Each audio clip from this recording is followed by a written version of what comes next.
Guys, आज हम again continue करेंगे हमारा टॉपिक जो चल रहा था पावर शेयरिंग क्लास 10 का फर्स्ट चैप्टर। ठीक है, थोड़ा कंटिन्यू करने से पहले हम बैकअप ले लेते हैं। हमने लास्ट लेक्चर में बात करी थी दो कंट्रीज के बारे में, क्यों किस बेसिस पे हमने बात करी थी कि पावर शेयरिंग क्यों इंपॉर्टेंट है। ठीक है, हमने बेल्जियम में देखा कि कैसे कैसे यहाँ पे रिलीजियस कम्युनिटी फैली हुई है, हमने श्रीलंका में देखा कैसे कैसे फैली हुई है और क्यों नीड है। अब हम वो चीज पढ़ेंगे यहाँ पे। ठीक है, कि नीड्स क्या हुई, क्या क्या हुआ दोनों कंट्रीज के अंदर। तो फर्स्ट जो हमारा टॉपिक है वो है मेजोरिटेरियनिज्म इन श्रीलंका। ठीक है भाई, दिख रहा है नहीं दिख रहा। तो भाई श्रीलंका को जो इंडिपेंडेंस मिली थी वो मिली थी 1948 को। इस टाइम पे जो सिन्हाला कम्युनिटी थी, याद होगा तुम्हें सिन्हाला एक लैंग्वेज है, सिन्हाला स्पीक्स जो करते थे उनकी कम्युनिटी को बोला जाता है सिन्हाला कम्युनिटी। तो जो सिन्हाला कम्युनिटी थी वो क्या थी, मेजोरिटी में थी। ठीक है, जो सिन्हाला कम्युनिटी थी वो मेजोरिटी में थी, जिसकी वजह से जो लीडर्स थे ना सिन्हाला कम्युनिटी के वो इजीली गवर्नमेंट बना पाए। अब देखो यार, सिंपल सी बात, अगर ये मेजोरिटी में इंडिपेंडेंस के टाइम पे इतनी अच्छी स्थिति तो होती नहीं है किसी भी कंट्री की कि वो अपना एकदम से सब सेटअप कर ले। तो एक ऐसे टाइम पे जो सिन्हाला कम्युनिटी थी वो थी मेजोरिटी में। इसका फायदा उठाते हुए जो लीडर्स थे ना इसके लीडर्स थे, उन्होंने अपनी गवर्नमेंट बना ली। चलो गवर्नमेंट बनाई तो बनाई, उन्होंने कुछ लॉज, ठीक है, कुछ एक्ट्स ऐसे पास करे जो कि सही नहीं थे। जिसमें से फर्स्ट एक्ट उन्होंने क्या पास कर दिया कि सिन्हाला को इन्होंने ऑफिशियल लैंग्वेज बना दी। ठीक है, सिन्हाला को इन्होंने ऑफिशियल लैंग्वेज बना दी। दूसरा इन्होंने क्या करा, इन्होंने जितनी भी गवर्नमेंट जॉब्स थी, जितनी भी यूनिवर्सिटी पोस्ट थी, इन सब को रिजर्व कर दिया। किसके लिए, सिन्हाला कम्युनिटीज के पीपल के लिए। मतलब जितने भी सिन्हाला कम्युनिटीज के पीपल होंगे वो इजीली इन पोस्ट पे और इन जॉब्स पे जा सकते हैं। रिजर्वेशन कर दिया सिंपली। मतलब अब यार इन्होंने इतने एक्ट्स ऐसे पास कर दिए, इन एक्ट्स की वजह से जो जितने भी तमिल स्पीकिंग पीपल्स थे उन सबके अंदर एक एलिनेशन की फीलिंग आने लग गई। व्हाट इज दिस एलिनेशन, उनके अंदर एक एलिनेशन की फीलिंग आने लग गई। इस एलिनेशन का मतलब क्या होता है, भरोसा उठ जाना। इनका भरोसा उठ गया इन लोगों से कि ये हमारा बेटरमेंट कर सकते हैं। ठीक है, तो इनके अंदर एक एलिनेशन की फीलिंग आने लग गई, मतलब भरोसा उठ गया इनका सिन्हाला कम्युनिटी से कि ये हमारा बेटरमेंट करेंगे। तो इन्होंने उठ के क्या करा, ये उठे, जितने भी तमिल स्पीकिंग पीपल्स थे ये उठे। ठीक है भाई, उठ के इन्होंने क्या करा, पॉलिटिकल पार्टीज बनाई, अपनी लॉन्च करी पॉलिटिकल पार्टी। और इन पॉलिटिकल पार्टीज का मेन एजेंडा क्या था, फर्स्ट था कि तमिल को एक ऑफिशियल लैंग्वेज बनाना। ठीक है भाई, समझ में आ रहा है नहीं आ रहा। सेकंड इनका क्या था, रीजनल ऑटोनॉमी पार्टी। देखो भाई, ये जो टर्म आ गई एकदम से, कुछ टर्म्स ऐसे आएगी तुम नहीं समझोगे। अगर नहीं समझो और मैं शायद एक्सप्लेन ना कर पाऊं यहाँ पे, तो तुम कमेंट कर सकते हो, मैं वहां पे बता दूंगा। ठीक है, regional autonomy. What is this regional autonomy, decentralisation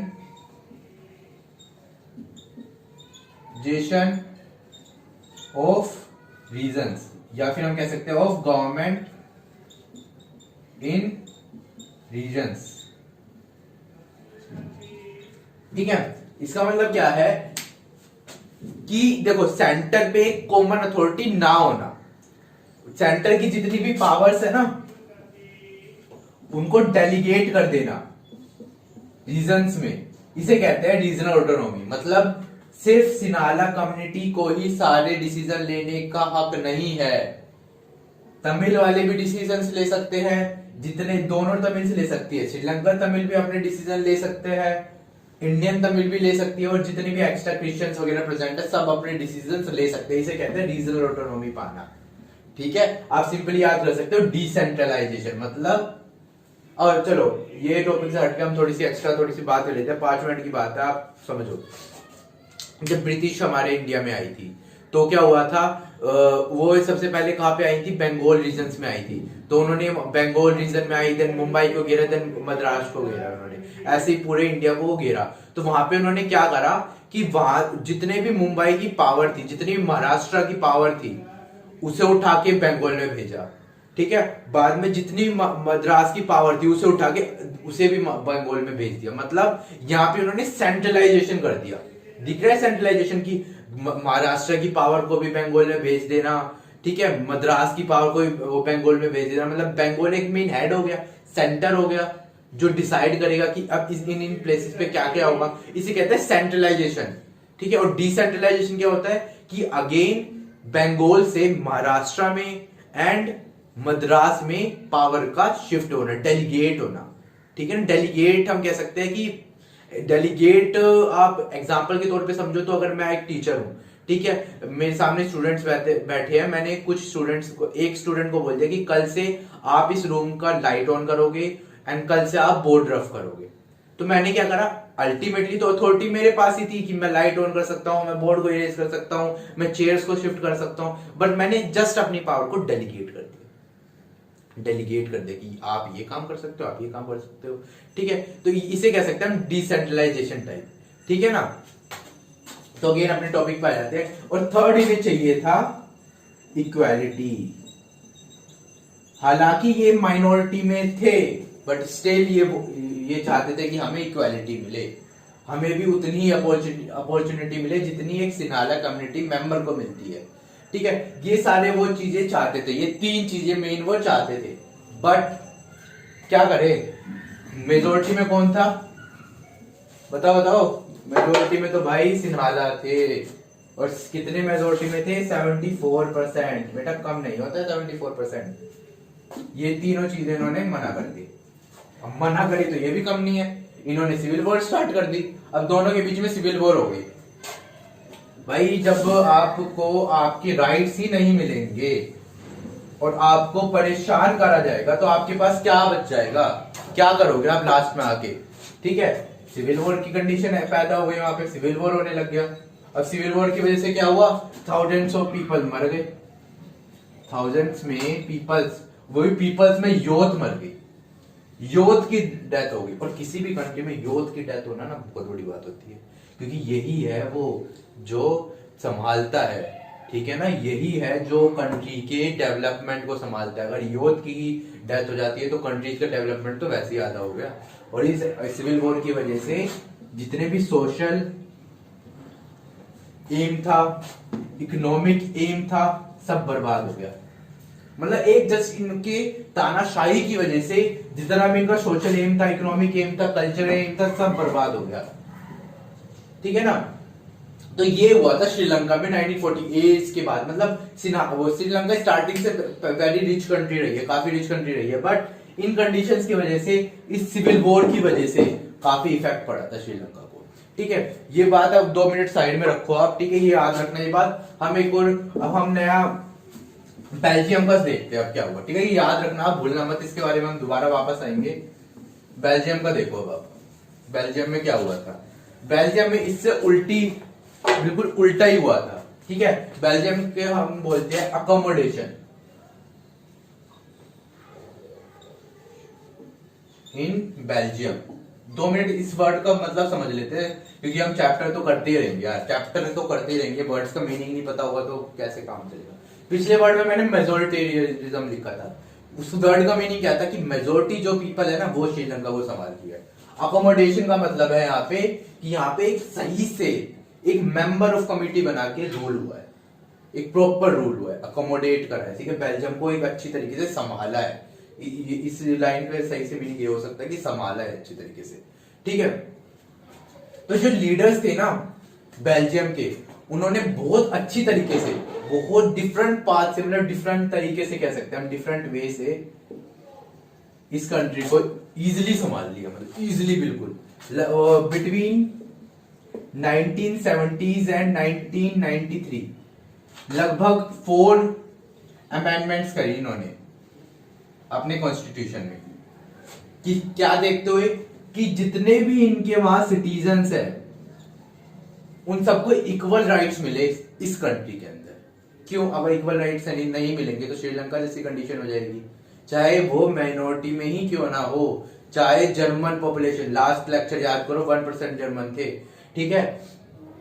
अब 1% होने का क्या मतलब है कि हम उन्हें इक्वालिटी ना दे? अगर उन्हें इक्वालिटी ना देंगे कल परसों उनके मन में भी आने लग जाएगी एलिनेशन की भावना, ठीक है ना। तो बेटर है कि हम सब सिटीजन्स को, चाहे माइनॉरिटी में हो चाहे मेजोरिटी में, उन सबको इक्वालिटी दिखाए, ठीक है। तो इन्होंने इस टाइम की पीरियड के बीच में 4 मेजर अमेंडमेंट्स लाए जिससे सारे सिटीजन्स को इक्वालिटी मिल जाए, ठीक है। मेन जो अमेंडमेंट्स है उसे हम पढ़ते हैं। जो की फीचर्स थे इनके कॉन्स्टिट्यूशन के, क्या मेन की फीचर्स थे, चलो हम उन्हें एक बार देख लेते हैं, ठीक है, गौर से। तो फर्स्ट मैं लिखवाऊंगा नहीं ज्यादा, मैं एक्सप्लेन करूंगा, आपको नोट्स जो है वो डिस्क्रिप्शन में मिल जाएंगे, तो आप वहां से देख लेना। तो ज्यादा फोकस मेरा एक्सप्लेनेशन में रहेगा, आप भी समझो, ठीक है ना। ज्यादा टेपो मत, ठीक है ना।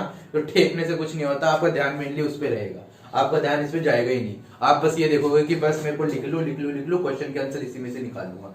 आप उस डिस्क्रिप्शन के लिंक पे जाओ, आपको आंसर काफी अच्छे तरीके से मिल सकते हैं, ठीक है। तो आप यहाँ पे समझो, आपको कोई जरूरत नहीं है लिखने की, ठीक है। 2 मिनट कॉपी पेन साइड रख दो, कोई दिक्कत नहीं है, ठीक है। तो हम बात करते हैं बेल्जियम की। मैंने भी आपसे बोला था कि हम इसके क्या पढ़ते हैं, की फीचर्स पढ़ते हैं इसके, वो उसके कॉन्स्टिट्यूशन के। तो इसके कॉन्स्टिट्यूशन क्या बोला, फर्स्ट पॉइंट में इसके कॉन्स्टिट्यूशन ने क्या बोला कि जितनी भी कम्युनिटीज है बेल्जियम के अंदर, उन हर कम्युनिटीज में से इक्वल नंबर ऑफ मेंबर्स उठाए जाएंगे और गवर्नमेंट बनाई जाएगी, समझे।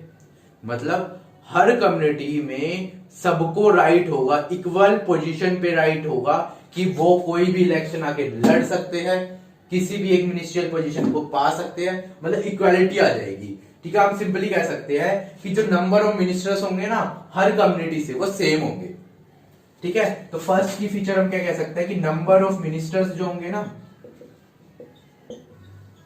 Are same from each community. First ये इनका था। इससे क्या फायदा है, इससे क्या, इसके साथ एक और चीज क्या थी कि अगर कोई भी स्पेशल लॉ पास हो रहा है, अगर कोई भी स्पेशल लॉ पास हो रहा है, स्पेशल लॉ ऐसा हम कह सकते हैं कि कोई इकोनॉमिसिटीज चेंज करने के लिए, ठीक है ना, करेंसी चेंज करने के लिए एक्सेट्रा, कुछ भी हो सकता है स्पेशल लॉ, जिससे हम कह सकते हैं जिससे पूरी स्ट्रक्चर चेंज हो जाए कंट्री का, उसे बोलते हैं स्पेशल लॉ, ठीक है ना। तो अगर कोई भी एक स्पेशल लॉ पास करना है तो हर कम्युनिटी से मेजोरिटी उठानी पड़ेगी। ऐसा नहीं है कि अगर कोई कम्युनिटी माइनॉरिटी में वोट कर रही है तो आप फिर भी पास कर दोगे, नहीं। अगर हर कम्युनिटी मेजोरिटी में वो बिल पास कर देती है तभी वो आगे जाएगा, वरना कैसे, ठीक है। ये बात समझ ले मेरी। तो फर्स्ट उन्होंने क्या बोला था, कॉन्स्टिट्यूशन क्या बोलता है बेल्जियम का, कि नंबर ऑफ मिनिस्टर जो होंगे ना वो सेम होंगे हर कम्युनिटी से, ठीक है। सेकंड क्या बोलता है, सेकंड इनका बोलता है कि जो मेन पावर होगी ना वो स्टेट गवर्नमेंट के पास होगी। Main power is given to state government, ठीक है भाई। जो मेन पावर होगी ना स्टेट गवर्नमेंट को दी जाएगी। एक अच्छी सी लाइन बता देता हूं आंसर राइटिंग के लिए, बेसिकली वैसे तो उस नोट्स में लिखे हुए हैं बट स्टिल, कि स्टेट गवर्नमेंट जो है ना वो सबऑर्डिनेट में नहीं होगी सेंट्रल गवर्नमेंट के। व्हाट इज सबऑर्डिनेट, कभी कभार अलग बोल जाता है सबऑर्डिनेट क्या होता है, ठीक है ना। तो सबऑर्डिनेट क्या होता है कि वो डिपेंड नहीं होगी, स्टेट गवर्नमेंट जो है ना वो सेंट्रल गवर्नमेंट पे डिपेंड नहीं होगी, ठीक है। तो सेकंड ये था। देन थर्ड क्या था कि एक तो सेंट्रल गवर्नमेंट है, स्टेट गवर्नमेंट भी है, बट साथ में एक थर्ड गवर्नमेंट भी होगी, एक थर्ड गवर्नमेंट भी होगी। जो कौन इलेक्ट करेगा, कोई भी एक पर्टिकुलर लैंग्वेज का, लिंग्विस्टिक का मेंबर या ग्रुप ऑफ मेंबर उसे सिलेक्ट करेंगे, इलेक्ट करेंगे, और उनका उस थर्ड गवर्नमेंट का काम क्या होगा, कल्चरल देखना, ठीक है, कल्चर इन्वेस्ट क्या हो रहा है, कल्चर में आजकल हो क्या रहा है, कल्चरली लैंग्वेज को बढ़ाना, ये काम होगा। दूसरा काम क्या होगा उसका, एजुकेशन सिस्टम में कितनी डेवलपमेंट आ रही है, कितनी गिरावट आ रही है, ये सब देखना, ये सब एनालाइज करना। तीसरा काम क्या होगा कि लैंग्वेज रिलेशन में जितने भी इश्यूज होंगे ना उन सबको ये गवर्नमेंट सॉल्व करेगी। ये जो थर्ड चीज होगी ना, ये क्या क्या करेगी, कल्चर इश्यूज जितने भी होंगे उसे सॉल्व करेगी, एजुकेशनल इश्यूज जितने भी होंगे उसे भी सॉल्व करेगी। देन जो मेन इशू क्या आ रहा था, मेन इशू लैंग्वेज का, ठीक है। तो लैंग्वेज इशू को भी कौन सॉल्व करेगा, गवर्नमेंट, थर्ड गवर्नमेंट, ठीक है ना। अब तुम्हें देखने में थोड़ा लगेगा, थोड़ा देखने में लग रहा है कि ये थोड़ा कॉम्प्लेक्स है, बट अभी तक भी बेल्जियम में ये जो कॉन्स्टिट्यूशन है, इतना कॉन्स्टिट्यूशन नहीं है बट अभी मेजर कुछ की फीचर्स है उस कॉन्स्टिट्यूशन के, काफी अच्छा कॉन्स्टिट्यूशन, अभी तक भी बेटर चला। अभी तक भी यहाँ पे जो श्रीलंका में हो गया था सिविल वॉर लाइक सिचुएशन, वो यहाँ पे नहीं हुई है। तो यार अगर सिविल वॉर लाइक सिचुएशन नहीं हुई, कन्फ्लिक्शन नहीं हुई, तो बेटर है, ठीक है। तो बढ़िया है, ठीक है। चलो अब हम ये हो गए दो टॉपिक्स, कुछ क्वेश्चन उठाते हैं। सिर्फ दो क्वेश्चन है, ज्यादा बोर नहीं करूंगा। दो क्वेश्चन है, दो क्वेश्चन अच्छे से समझो जो तुम्हारे एनसीईआरटी में दे रखे हैं बल्कि, ठीक है ना। उन्हीं दो क्वेश्चंस के ऊपर बात करेंगे। जो मेरी टीचिंग है ना आपको जर्नलिस्ट एनसीईआरटी से मिलेगी, मैं एनसीईआरटी पे फोकस करता हूँ, ठीक है। जो फार्दर जो आपको बोर्ड्स के क्वेश्चंस वगैरह होंगे ना, आप चिंता मत करो, चैप्टर होने तो सारे, हम बाद में उन सबको सारे इंपॉर्टेंट निकाल के मैं यहाँ पे आपको कराऊंगा। आपको बस वीडियो देखो, आप अपना मस्ती करो। हम दो क्वेश्चन हम डिस्कस करते हैं, ठीक है। तो क्वेश्चन नंबर 1 है, क्वेश्चन नंबर 1 क्या बोलता है, what do we learn from the two stories of Belgium and Sri Lanka, ठीक है यार। ये देखो यार, ये बोर्ड्स में आया हुआ क्वेश्चन और एनसीईआरटी में लिखा भी हुआ है। अगर तुम किसी भी स्टूडेंट ने एनसीईआरटी खोल के देखी होगी ना, तो तुमने देखा होगा ये क्वेश्चन आया हुआ क्वेश्चन, ठीक है। बोर्ड एनसीईआरटी में भी प्रेजेंट है। आंसर मैं लिखूंगा नहीं, आंसर बेसिकली आपको नोट्स में मिल जाएंगे, ठीक है। तो मेरा फोकस अभी यहाँ पे समझाने में ही रहेगा, ठीक है ना। तो क्वेश्चन है, what do we learn from these two stories of Belgium and Sri Lanka. तो बेल्जियम और श्रीलंका की स्टोरी से हम क्या सीखे अब तक। बेल्जियम से हमने सीखा कि जो इसके लीडर्स थे काफी वाइज थे, जो इसके लीडर्स थे काफी वाइज थे।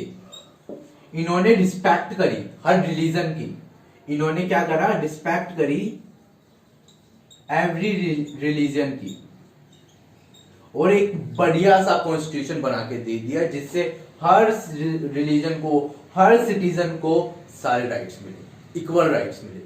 तो यार ऑब्वियसली दिख ही रहा है कि यार अगर हर सिटीजन को इक्वल राइट्स मिलेंगे तो यार डिस्क्रिमिनेशन कहां से आ जाएगा, ठीक है ना। तो बेल्जियम के लीडर काफी वाइज थे और रिस्पेक्ट, उन्हें मतलब वो रिस्पेक्ट करते थे हर रिलीजन की। इस वजह से उन्होंने ऐसा लॉ पास करा, ऐसा कॉन्स्टिट्यूशन पास करा जो हर सिटीजन को इक्वल राइट्स प्रोवाइड कर रहा था, ठीक है। श्रीलंका में क्या हुआ, वायर इन श्रीलंका में हमने क्या देखा कि यहाँ पे एक मेजोरिटी ग्रुप ने सब संभालने की कोशिश करी। यहाँ पे एक मेजोरिटी ग्रुप ने सब संभालने की कोशिश करी, बट क्या संभाल पाया, नहीं। इसने क्या क्रिएट कर दिया, civil war like situation create कर दी भाई। तो मतलब किसी भी कंट्री के अंदर मेजोरिटी गवर्नमेंट थोड़े टाइम के लिए तो सक्सेसफुल हो सकती है, ठीक है, लेकिन लॉन्ग टाइम के लिए बिल्कुल भी नहीं हो सकती है, ठीक है। तो फर्स्ट का आंसर आपको सिंपल क्या हो गया कि बेल्जियम से हम क्या सीखते हैं कि इसके जो लीडर्स थे काफी ज्यादा वाइज थे और इन्होंने हर रिलीजन की रिस्पेक्ट करी। वाइल श्रीलंका के अंदर क्या हुआ था कि एक मेजोरिटी ग्रुप ने ट्राई करा था संभालने का country, but civil war like situation पैदा हो गई जिसने पूरी कंट्री को मेजर सेटबैक में डाल दिया। सोशली भी बैकवर्ड हो गए वो, इकोनॉमिकली भी बैकवर्ड हो गए, हर तरीके से बैकवर्ड वो हो गए, ठीक है। ठीक है, था आपका फर्स्ट क्वेश्चन। 3 नंबर का आता है भाई, लिखना चाहोगे तो बहुत बढ़िया लिख सकते हो, ठीक है ना। तो कोशिश करा करो तुम भी लिखने की, कमेंट में लिख के दे दिया करो क्वेश्चन, कैसे लिखोगे मैं चेक करके आपको रिप्लाई कर दूंगा, ठीक है ना। आपकी सजेशंस भी ठीक होंगे या नहीं। क्वेश्चन नंबर सेकंड, तो क्वेश्चन नंबर सेकंड है why power sharing is desirable. हम क्यों सब पावर शेयरिंग के पीछे पड़े हुए हैं, मतलब क्यों चाहते हैं, डिजायर का मतलब होता है क्यों चाहते हैं, हम पावर शेयरिंग क्यों चाहते हैं, ठीक है ना। तो यार फर्स्ट रीजन है, सबसे पहला रीजन तो क्या रीजन है कि ये कंफ्लिक्ट की सिचुएशन, सोशल ग्रुप्स जो प्रेजेंट है किसी भी कंट्रीज के अंदर, उनके बीच में जो कंफ्लिक्ट होने की सिचुएशन को बचा देता है, ठीक है ना। तो फर्स्ट क्या लिख सकते हो आप कि it helps to reduce confliction between social groups. थोड़ा अच्छे समझते हैं इसे, है ना। प्रूडेंशियल रीजन भी कहते हैं। क्यों कहते हैं देखो मैं समझा दूंगा क्यों कहते हैं, ये बाद में समझेंगे, ठीक है। सबसे पहले हम बात करते हैं, ये छोड़ो प्रूडेंशियल रीजन, अभी समझो। अभी it have to reduce confliction in between social group, ठीक है। चलो यार एक बार को मान लेते पावर शेयरिंग नहीं है, ठीक है। पावर शेयरिंग नहीं है, सेंटर के पास सारी अथॉरिटी है, ये शॉर्ट टाइम के लिए तो बढ़िया है। क्यों शॉर्ट टाइम के लिए बढ़िया है कि अगर मेरे पास सारी अथॉरिटी होगी तो मैं कुछ भी कर सकता हूँ, मैं बेटरमेंट भी कर सकता हूँ, ठीक है ना। कि मेरे को किसी से पूछने की जरूरत नहीं है कि आप मंजूर करते हो या नहीं, मैं आपके स्टेट में ये चेंजेस ला रहा हूँ, क्या आप मंजूर करते हो या नहीं, ये मेरे को किसी से पूछने की जरूरत नहीं है। अगर मुझे कुछ चाहिए तो मैं इजीली चेंज कर दूंगा, ठीक है। ये शॉर्ट टाइम के लिए मैं सही कह सकता हूँ, बट लॉन्ग टाइम के लिए, लॉन्ग रन के लिए बिल्कुल सही नहीं है। क्यों? क्योंकि मैं एक पर्टिकुलर रिलीजन का हूँगा तो मैं किसके बारे में सोचूंगा, मैं अपने रिलीजन के बारे में ही सोचूंगा ना ज्यादा, ठीक है ना। नॉर्मल सी बात है यार, अगर मैं एक पर्टिकुलर रिलीजन का हूं तो मैं अपने रिलीजन के बारे में ही सोचूंगा ऑब्वियसली, ठीक है। तो किसी और के बारे में सोच नहीं पाऊंगा, तो यार ये लॉन्ग रन के लिए बिल्कुल बढ़िया नहीं है। शॉर्ट रन के लिए आप कह सकते हो कि ये ठीक है ना, कि शॉर्ट रन के लिए कह सकते हो कि पावर शेयरिंग सही नहीं है, बट लॉन्ग टर्म के लिए it is the best, okay. तो सेकंड है, सेकंड स्टेटमेंट थोड़ी क्वेश्चन टाइप में भी आ सकते हैं। देखो सेकंड स्टेटमेंट ये कहती है, पावर शेयरिंग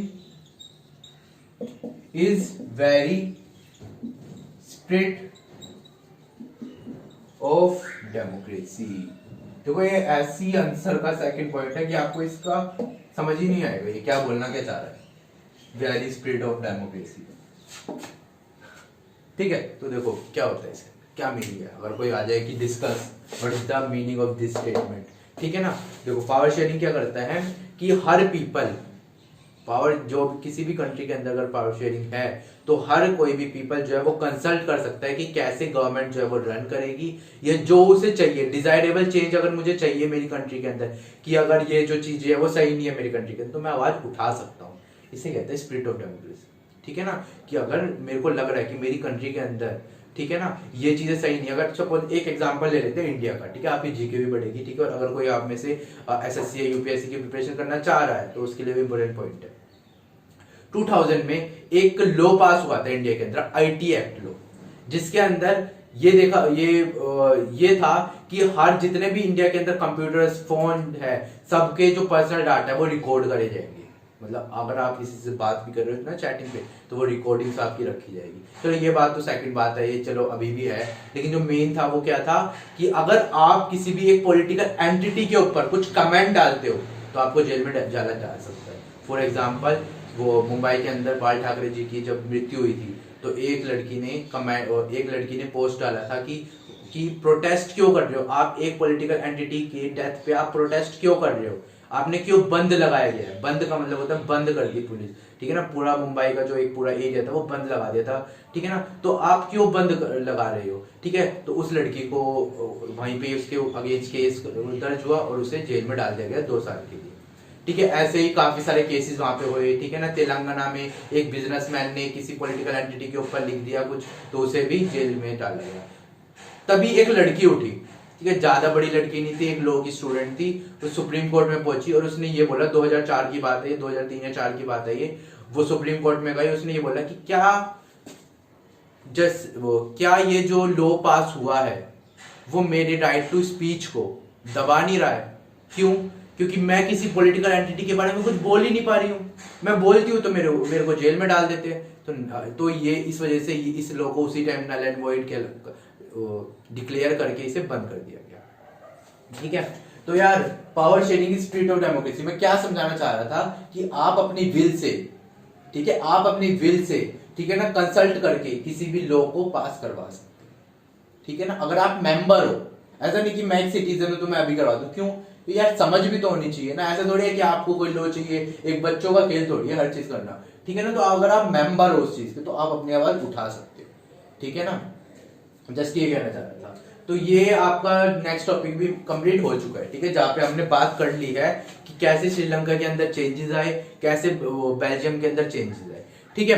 अब ये टॉपिक यहीं तक ही था कि हमने 2 कंट्रीज का एग्जांपल लेके बात करी। अब जो हमारा नेक्स्ट टॉपिक होगा वो होगा forms of government, forms of power sharing की पावर शेयरिंग कैसे इंपॉर्टेंट है, क्या क्या होता है उसके अंदर, हम उसके बारे में बात करेंगे। लेकिन उससे पहले मैं ये बोलना चाहूंगा कि आप है ना ध्यान दो कि है ना ये चीजों को आप समझो, क्योंकि क्वेश्चंस पे आप बनाने में, अभी क्वेश्चंस बनाने में लग जाओगे ना, जैसे मैंने अभी आपको ये टॉपिक समझा दिए 2 टॉपिक, और आप सीधा क्वेश्चंस को देखोगे आपको लग सकता है प्रॉब्लम हो स्टार्टिंग में। रीजन क्या है उस प्रॉब्लम का, क्योंकि आपने सिर्फ समझ लिया है। समझना देन एक रीडिंग, दोनों में बड़ी डिफरेंस होती है। तो मैं आपसे कहूंगा कि एक बार आपने समझ लिया है ये, तो आप मस्ट है कि आप एक बार एनसीईआरटी से रीड करो। ठीक है, थैंक यू सो मच।